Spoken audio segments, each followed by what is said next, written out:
Hello বন্ধুরা, চলে যাচ্ছি আমরা ঠাকুর দেখতে শিলিগুড়ি। তোমরা কোথায় কোথায় ঠাকুর দেখতেছো আমাকে একটু কমেন্ট করে বলবা।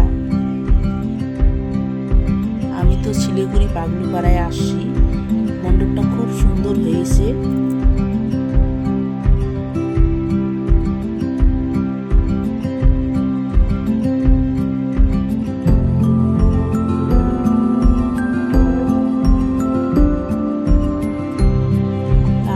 চলে আসলাম আরেকটা প্যান্ডেলে।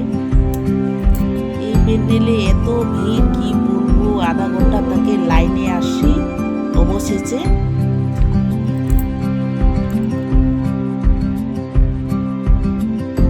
তারপর শেষে ঢুকলাম ঠাকুর দেখতে, খুব সুন্দর হয়েছে। ওখান থেকে চলে আসলাম আরেকটা মণ্ডপে। তারপর চলে আসলাম ইস্কন মন্দিরে।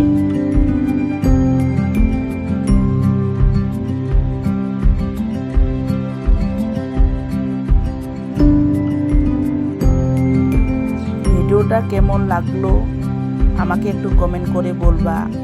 আমরা চলে আসলাম এই যে ইস্কন মন্দিরে, এখান থেকে বাড়ি রওনা দিব। কে কোথা থেকে দেখতেছেন একটু আমাকে বলবা।